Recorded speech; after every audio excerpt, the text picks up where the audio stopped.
Entonces, muy buenas noches. Vamos a empezar la unidad 2 del módulo 5, que trata de los métodos de investigación cualitativa, donde vamos a ver los tres principales métodos que se utilizan en salud: el método etnográfico, el método fenomenográfico y finalmente el más interesante, el más actual, la investigación-acción. Empezaremos entonces con el método etnográfico. El método etnográfico es una rama de la antropología dedicada a la observación y descripción de los distintos aspectos de una cultura o pueblo determinados, como por ejemplo el idioma, la población, las costumbres y los medios de vida. Este método ha sido valorado como método de investigación cualitativa, es decir, una forma de describir culturas, grupos, instituciones, basadas en entrevistas semiestructuradas o la observación participante, a partir de un prolongado estudio de campo. Entonces, esa es la característica de este método. Nos va a permitir estudiar poblaciones, pero desde un punto de vista de la observación participante, es decir, que el investigador necesariamente, para hacer este tipo de investigación, se tiene que involucrar con el grupo que está estudiando. Es decir, tiene que convivir un prolongado tiempo en el campo, en el estudio. Y tiene que también, en este caso, hacer entrevistas semiestructuradas, es decir, dejar a la población en estudio libre para que se manifieste sobre un determinado fenómeno. En la actualidad, los estudios etnográficos han cambiado su foco. O sea, antiguamente se los utilizaba para investigar costumbres, creencias, prácticas sociales. Ha cambiado ahora a diferentes puntos de vista. Está estudiando dentro de la misma sociedad, como por ejemplo los drogadictos, las corporaciones, las grandes corporaciones, homosexuales, mujeres, sectas religiosas. Y en nuestro campo, por ejemplo, se está utilizando para determinar la calidad asistencial, la calidad de vida de los enfermos con enfermedades crónicas, por ejemplo, diabéticos, pacientes con insuficiencia renal, pacientes con cáncer. Entonces, desde este punto de vista, hay que aclarar que este tipo de investigaciones involucra necesariamente que el investigador esté dentro del grupo que se está investigando. Entonces, esta posibilidad de poder involucrarse dentro de los grupos estudiados es una potente herramienta metodológica para el médico en general, para el salubrista, el epidemiólogo, es decir, el equipo de salud, porque se puede percibir aquellas situaciones que normalmente con una encuesta estructurada, un cuestionario, no podemos detectar. Por ejemplo, puede hacerse una investigación en un equipo de cirujanos dirigida hacia las prácticas del control de infecciones. El objetivo sería identificar las creencias del equipo en cuanto a crear un campo estéril. Si hablamos de un equipo de cirujanos, cada quien va a tener su punto de vista de cómo generar asepsia y antisepsia en el campo quirúrgico. Generalmente las normas, los procedimientos operativos estándar están determinadas por autoridades, donde los manuales operativos estándar a veces son elaborados por un grupo reducido de personas, sin tomar en cuenta el criterio de la mayoría de los profesionales. En este sentido, si se hace este tipo de investigación, se va a tener mayores perspectivas y quizás una mejor metodología para determinar la asepsia y la antisepsia y garantizar la esterilidad en el campo quirúrgico. Y así, en este sentido, se pueden hacer varias apreciaciones que tratan, en este caso, de rescatar lo subjetivo de las poblaciones que se están estudiando. Este método etnográfico, el término en realidad de etnografía, resulta polémico. Polémico en tanto los especialistas no se han puesto todavía de acuerdo en su definición. Algunos la consideran como una metodología y muchos aducen como rasgo distintivo de este tipo de investigación la entrevista semiestructurada, la observación participante a partir de un prolongado estudio de campo. Esa es la característica de ese tipo de investigación. Necesariamente para hacer un estudio etnográfico se tiene que hacer una entrevista semiestructurada, es decir, casi dejando a la libre manifestación del objeto de estudio.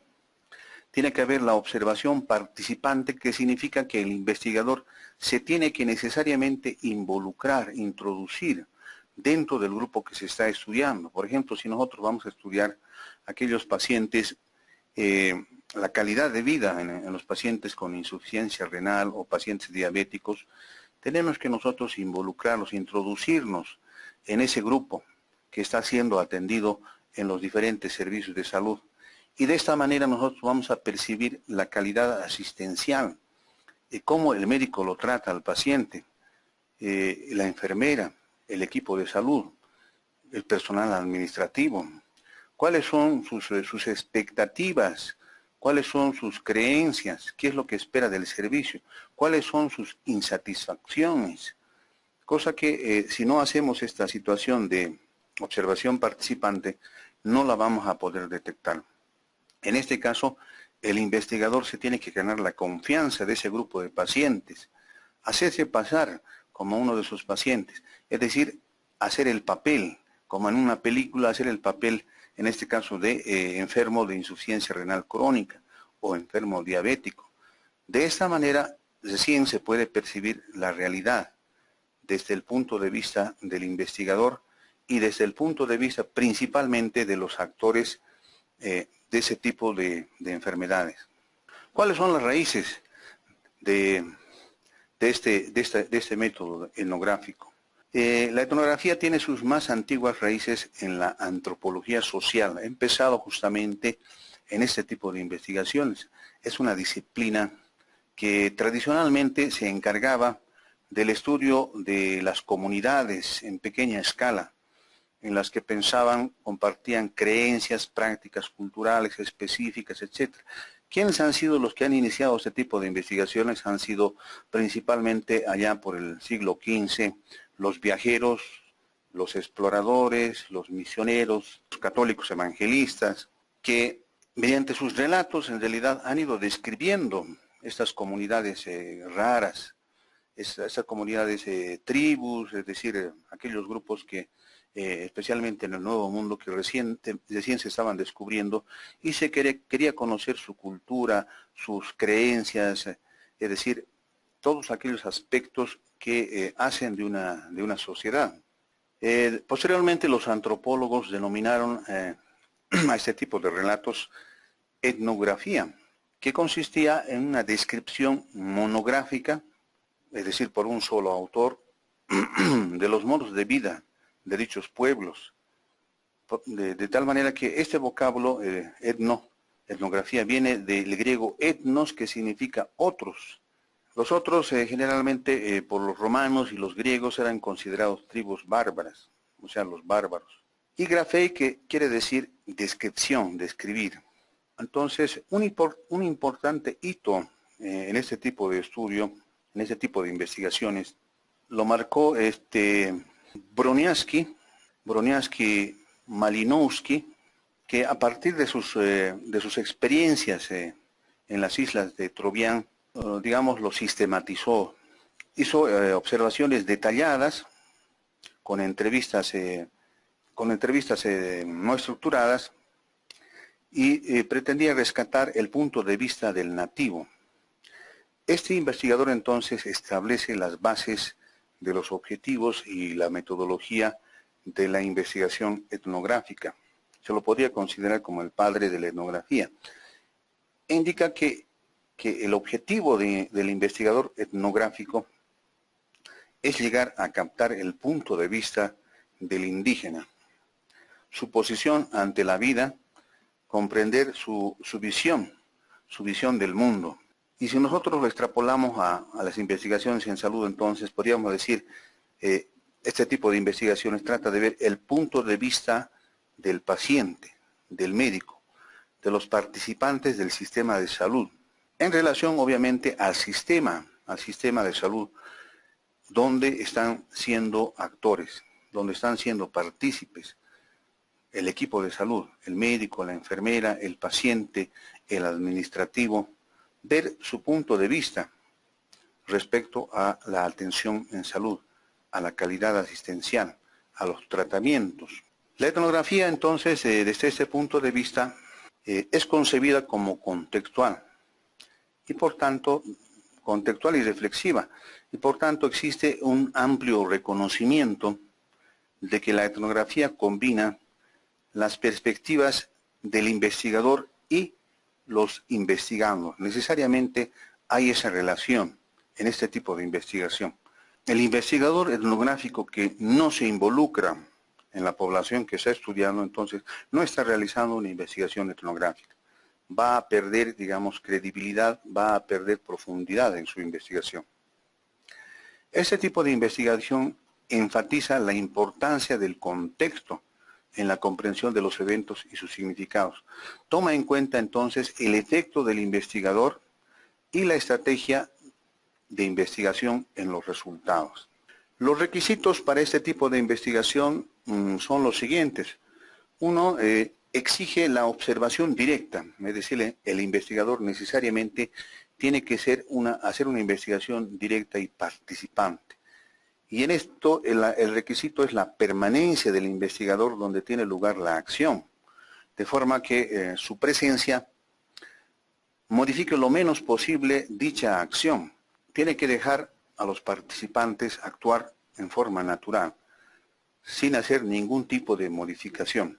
El investigador debe pasar el tiempo suficiente en el escenario, es decir, en la población que se quiere estudiar, en el grupo social que se quiere investigar. Lo segundo es contar con un gran volumen de datos, tratar de recabar la mayor cantidad de datos, recopilar todos los productos, documentos, objetos relacionados con el objeto de estudio. Otro requisito es considerar el carácter evolutivo del estudio. No partir de hipótesis previas, sino dejar que ellas emerjan en el sitio de la observación, en el sitio de la acción. El cuarto requisito es utilización de instrumentos para registrar las observaciones, las entrevistas, etc. Tiene que haber necesariamente cámaras, filmadoras, grabadoras, porque notas de campo, porque este tipo de investigación necesariamente requiere de las filmaciones, de audio, video, y de la transcripción y la interpretación de esas formas de recolectar la información. Otro elemento importante es la necesidad de un enfoque holístico, es decir, general, y una contextualización del objeto de estudio en su vínculo con el entorno inmediato. La observación repetitiva es otro elemento importante.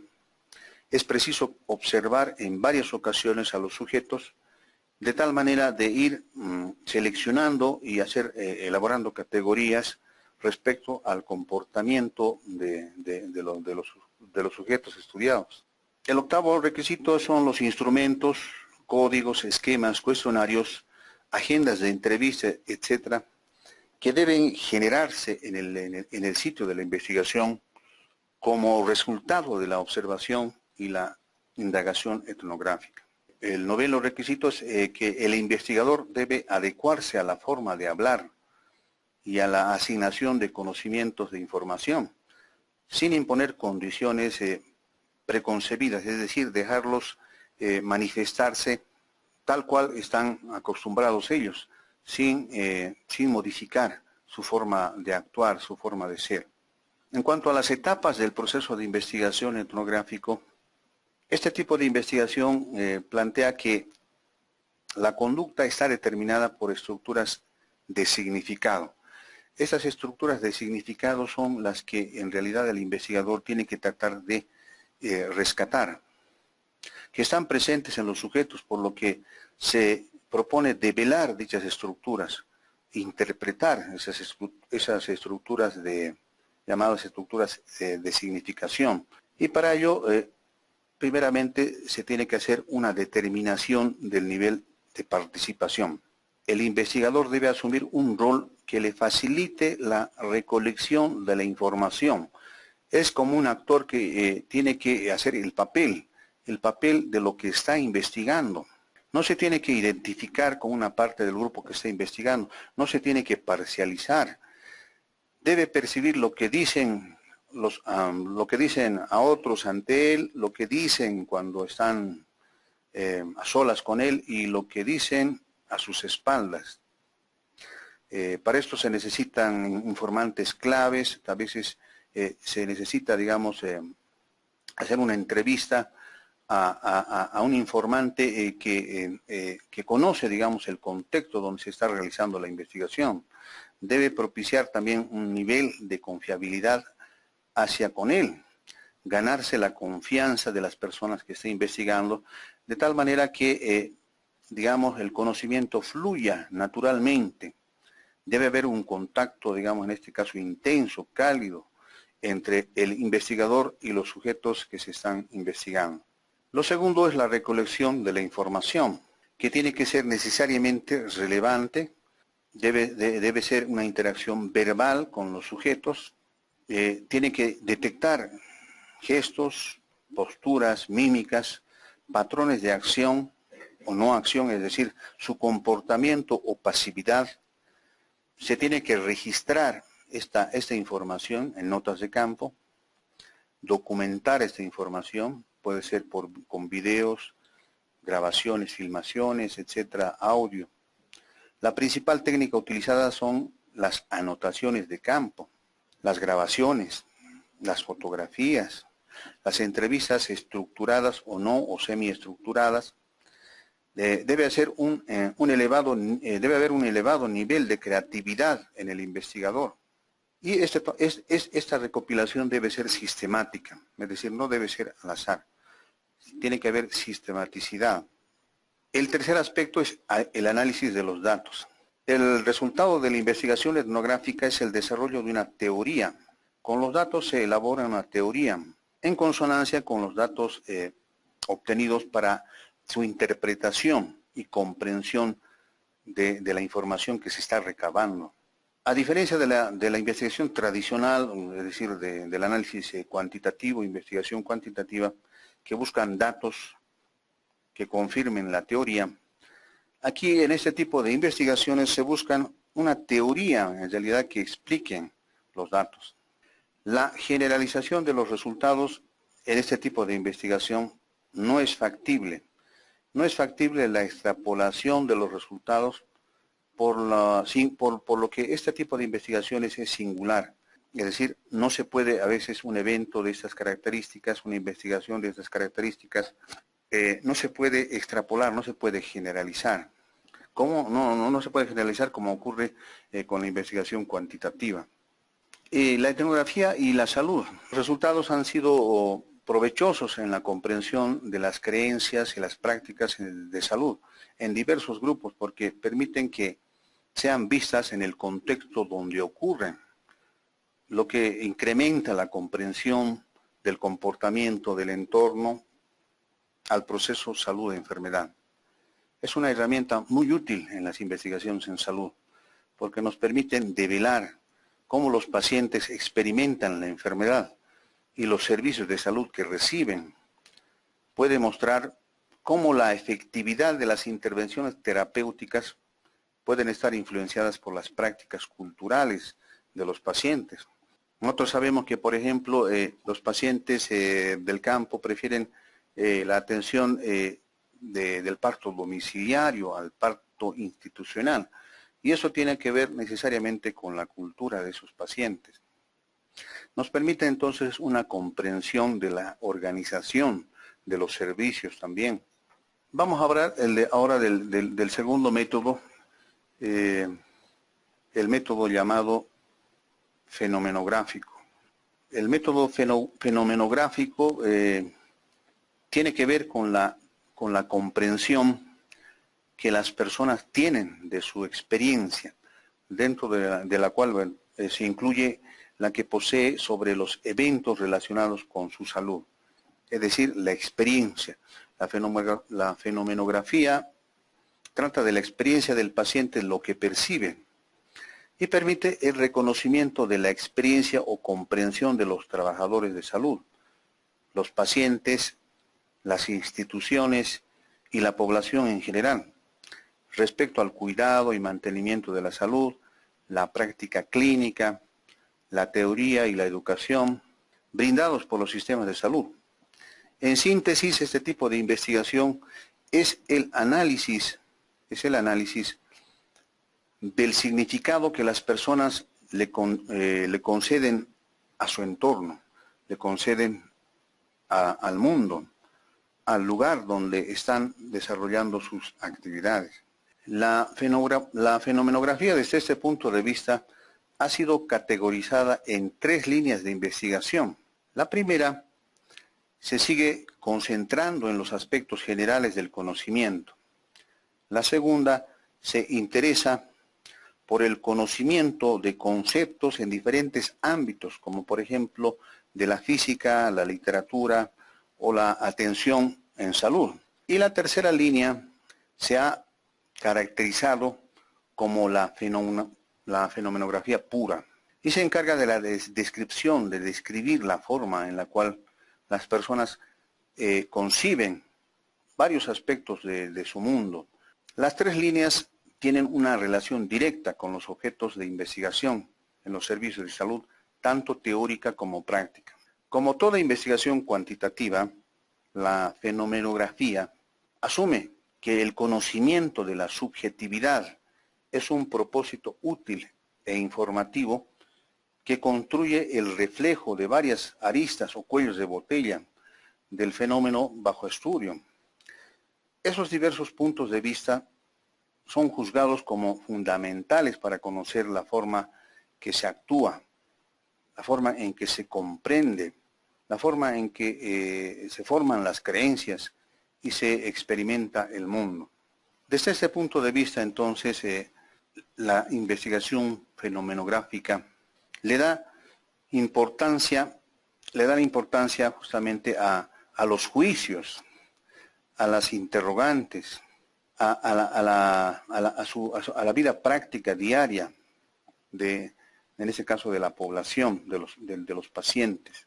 La fenomenografía se va a centrar en este sentido en qué se comprende por un determinado fenómeno, qué entiende en el paciente por un determinado fenómeno de salud. Por ejemplo, qué entiende el paciente de una infección del tracto urinario. Cada paciente lo va a percibir, lo va a experimentar de una forma diferente, va a conceptualizar de una forma diferente, por ejemplo, una infección del tracto urinario. Algunos van a decir que sienten dolor al orinar, ardor al orinar, que orinan frecuentemente. Otros van a decir que tienen dolores en la espalda, que tienen fiebre. Y esas experiencias del paciente se las puede conceptualizar. Los signos y síntomas justamente que actualmente se utilizan en la atención del paciente nacen justamente de la experiencia de los pacientes. Actualmente una infección urinaria nosotros la tomamos desde el punto de vista científico como disuria, poliuria, dolor lumbar, fiebre, pero ¿de dónde salen esos conceptos? Salen justamente de las experiencias de los pacientes que han tenido con la enfermedad, en este caso con una infección del tracto urinario. Entonces el método fenomenográfico se concentra en la descripción de la experiencia y la comprensión del fenómeno. En la investigación fenomenográfica van a intervenir 2 elementos claves. Una son las categorías de descripción y el segundo elemento es el espacio del resultado. Las categorías de descripción surgen del análisis de los datos y son abstracciones de la experiencia de los sujetos y que se van a obtener a partir de las transcripciones de las entrevistas, de los dibujos, filmes y otros métodos. Estos métodos son herramientas utilizadas para caracterizar la comprensión de la experiencia y tienen 4 características principales. Son relacionales, es decir, tienen que ver con la relación entre el sujeto y el objeto. Son experienciales, o sea, basados en la experiencia, que están basadas en la experiencia justamente de las personas. Están orientadas al contexto, es decir, se dirigen al significado del fenómeno bajo estudio y son cualitativas. Necesariamente los resultados de este tipo de investigación van a ser expresados en forma cualitativa, en forma textual, escrita, no cuantitativa. El otro elemento es el espacio de resultado, que es una representación, digamos, un tanto diagramática de la interrelación lógica de las concepciones. Es un mapa empírico de diferencias cualitativas en cuanto a la forma en que las personas experimentan, conceptualizan, perciben y comprenden varios aspectos de los fenómenos a su alrededor. Por ejemplo, si nosotros consultamos a una enfermera sobre la tecnología, a una enfermera, digamos, médico-quirúrgica, le preguntamos el concepto de la tecnología, vamos a tener diferentes tipos de respuestas, diferentes categorías. Algunas van a decir que la tecnología como maquinaria y equipamiento. Otros van a decir que la tecnología como cambio de habilidades. Otros van a percibir la tecnología como el respeto y autonomía. Otros dirán la tecnología como control de la práctica clínica. Otros dirán que la tecnología incluye la experiencia de los pacientes, etc. Una serie de conceptualizaciones que que va a tener en este caso las enfermeras médico-quirúrgicos respecto a la tecnología. Entonces, cada percepción que tiene el grupo estudiado, en este caso las enfermeras, el investigador las tiene que ir agrupando en categorías, de tal manera que sus resultados van a ser en forma textual, pero totalmente organizadas.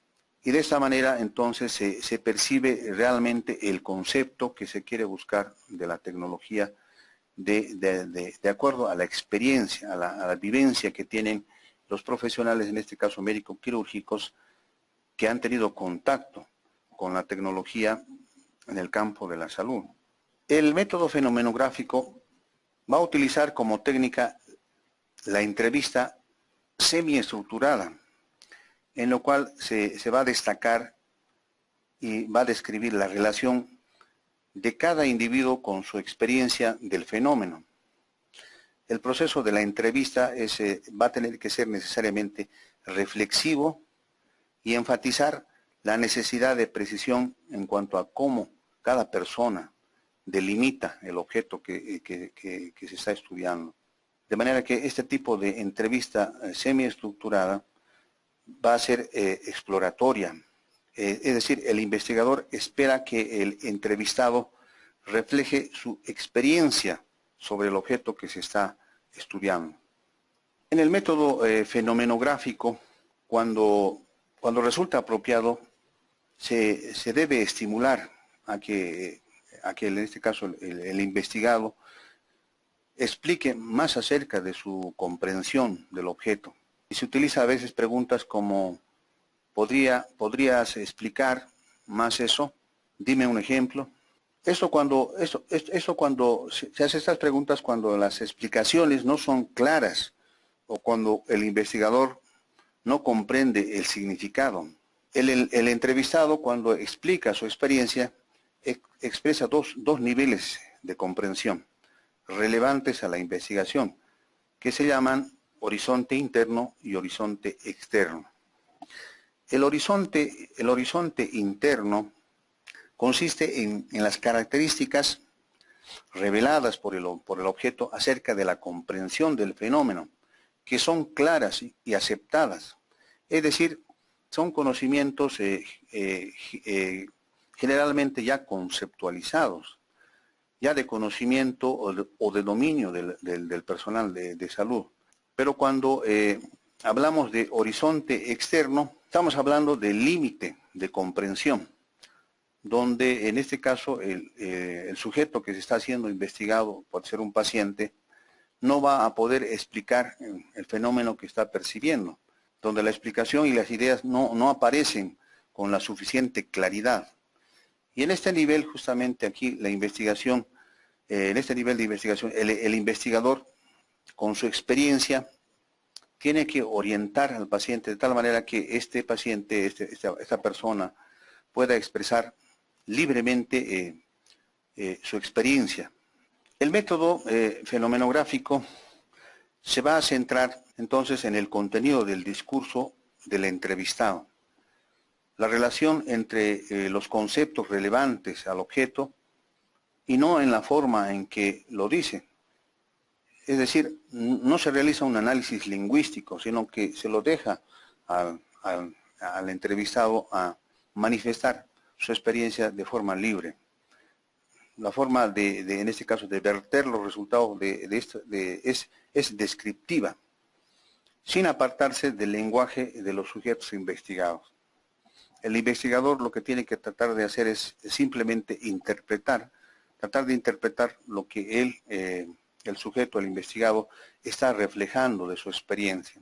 Entonces, podemos concluir que la investigación fenomenográfica está interesada en el contexto del pensamiento, más que en los procesos de pensar o percibir. Y no se persigue, digamos, extraer leyes, teorías, sino el pensamiento es descrito en términos de cómo se experimenta y qué se piensa sobre el objeto. La fenomenografía describe los fenómenos tal como aparecen, así como los significados que generan en las personas. Entonces, el último fin, digamos, de la investigación etnográfica es describir las diferentes vías mediante las cuales un grupo de personas le da sentido, experimenta y comprende el mundo a su alrededor, lo que percibe de la calidad esencial, lo que percibe de la atención médica, desde el punto de vista, digamos, de los usuarios internos, externos, en el ambiente de la salud, lo que perciben los usuarios internos, es decir, los trabajadores de la salud, lo que perciben los usuarios externos, los pacientes, en relación a la atención que están recibiendo. Finalmente vamos a hablar de la investigación-acción. La investigación-acción forma parte también de la metodología cualitativa, pero como vamos a ver más adelante es un poco más abierto, porque también utiliza parte de la metodología cuantitativa en el momento de hacer la investigación. Es un método en el que el investigador se une temporalmente a la comunidad, se vuelve un facilitador para la solución de los problemas y con sus conocimientos teóricos ayuda a la comunidad a resolver los problemas a los que se enfrenta. En este tipo de investigación, acción, es importante la participación de todos, es decir, de las personas que se está investigando y en este caso del investigador. Todos participan en la solución del problema, en la detección de los problemas y en la conceptualización y en las metodologías de acción. Es decir, se parte de un problema, se da mediante la investigación los resultados de la investigación y se implementa un plan de acción, es decir, un proyecto de intervención para dar solución a esos problemas. Esa es la diferencia, que no solamente el investigador se queda con los resultados de la investigación o la población se queda con los resultados de la investigación, sino que se implementa un proyecto de intervención para la solución de esos problemas. El término investigación-acción proviene de Kurt Lewis, quien lo utilizó por primera vez en 1944. Este término de investigación-acción argumentaba que se podía lograr en forma simultánea avances teóricos y cambios sociales.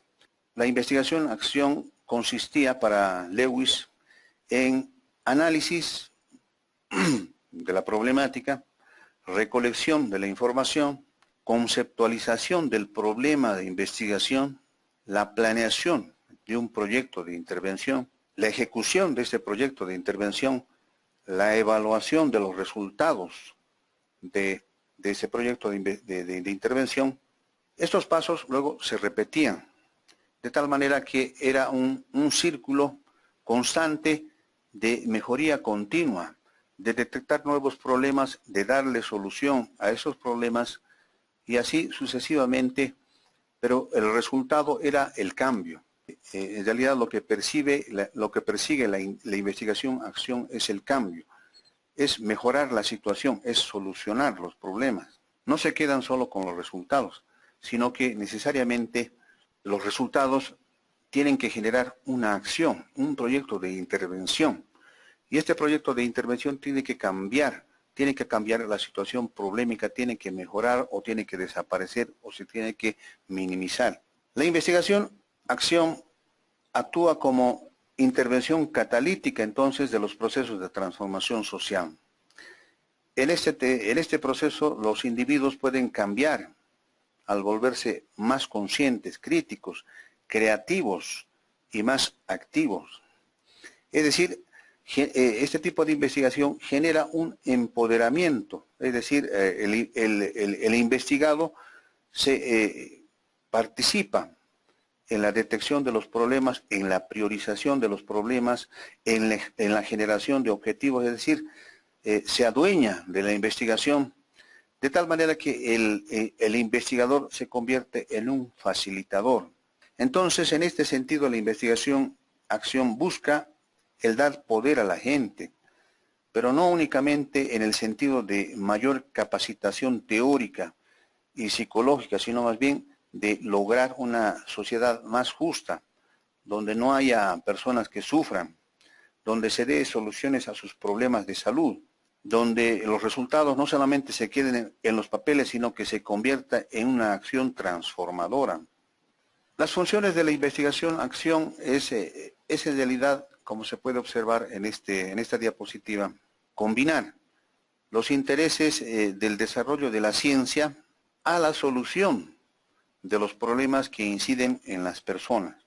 Entonces, la investigación-acción es un trabajo profundamente educativo, de capacitación de las personas que están pasando por un determinado problema y que viven ese problema, de tal manera que estas personas participen en la investigación. Pero esta educación no se entiende desde un punto de vista como lo conocemos de transmisión didáctica de conocimiento, sino en el de aprender por la búsqueda y la investigación.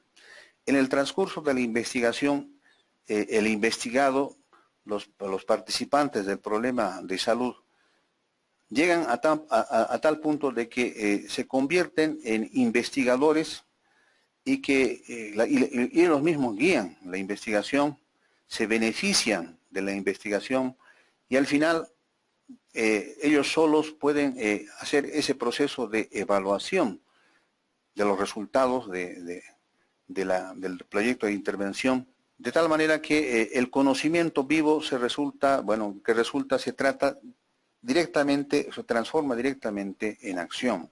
En este sentido, la investigación-acción, el camino entre la generación de conocimiento y la utilización del mismo es directo.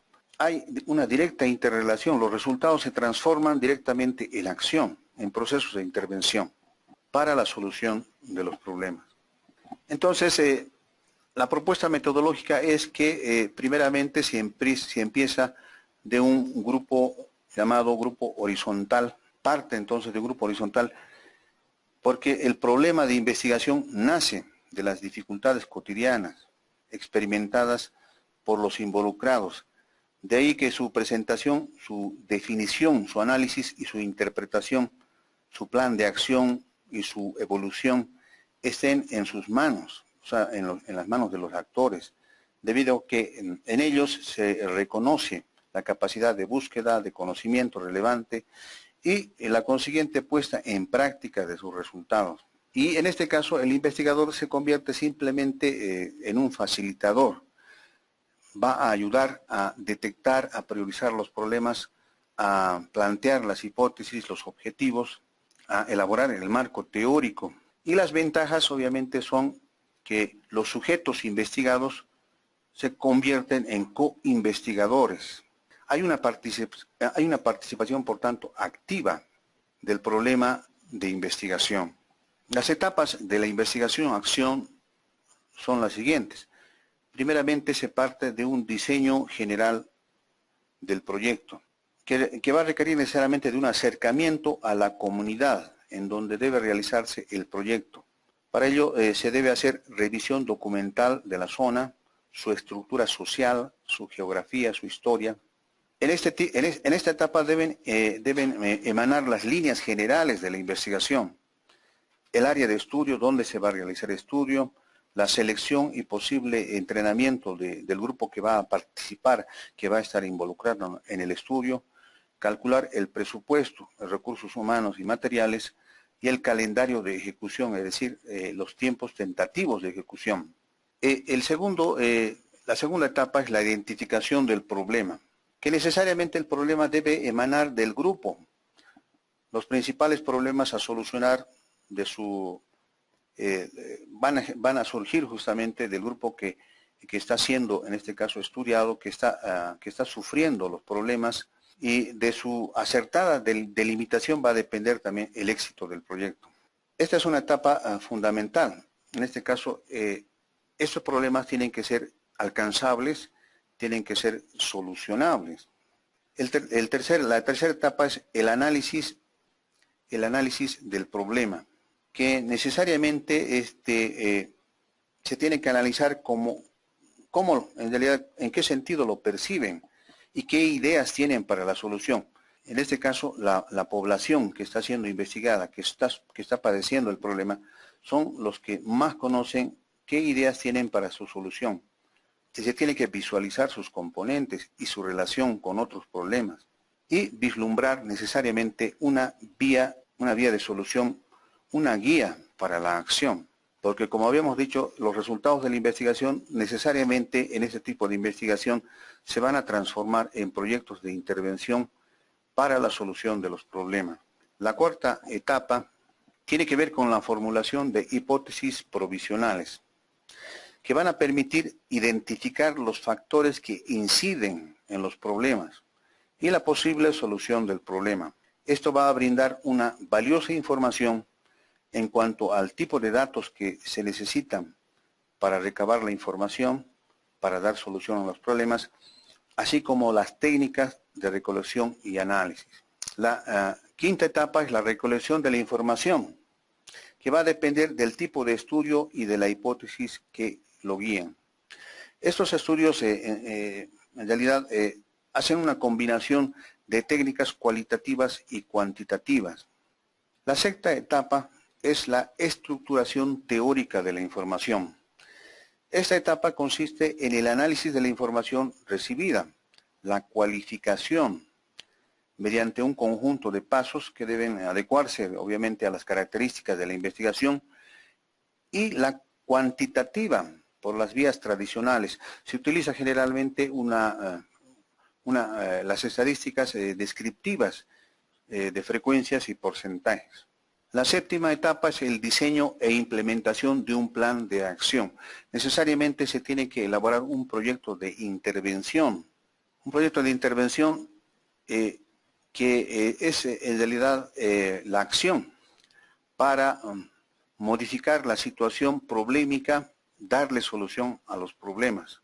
Posteriormente a la implementación de la acción, es decir, el plan de intervención, se tiene que hacer una evaluación de la acción. Este paso permite reformular o continuar con la acción emprendida. La evaluación permite entonces determinar si el plan de acción ejecutado solucionó o no los problemas. El resultado de la evaluación va a propiciar realizar un nuevo diagnóstico del problema o reafirmar el que se hizo, con algunos cambios.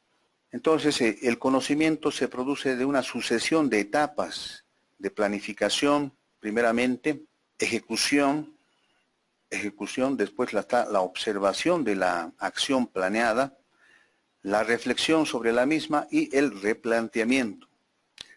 De tal manera que se busca, en este caso, optimizar la investigación, darle utilidad a una investigación para solucionar problemas de salud. No solamente se queda en los resultados, sino se queda en la intervención, con un proyecto de intervención, en la acción, en la evaluación de esa acción que va a generar nuevas hipótesis, nuevas variables, de tal manera que el problema de salud se va a ir solucionando, optimizando su solución, no maximizando, porque no vamos a llegar a un 100% nunca de la solución de un problema de salud, sino que vamos a minimizar, digamos, en este caso, el problema de salud, de tal manera que hay un beneficio directo de la comunidad, del lugar donde se está realizando la investigación, de las personas, de los servicios, de los hospitales, del sistema de salud donde se está realizando esta investigación. Bien, con esto entonces hemos terminado los 3 principales métodos que se utilizan para la investigación cualitativa, de los cuales vamos a destacar este último método de investigación-acción, que es en realidad la tendencia de la investigación cualitativa, donde se toma lo mejor de las técnicas cuantitativas y lo mejor de las técnicas cualitativas, dándole una utilidad directa para la solución de los problemas. Vamos a ver si tenemos alguna consulta, alguna duda.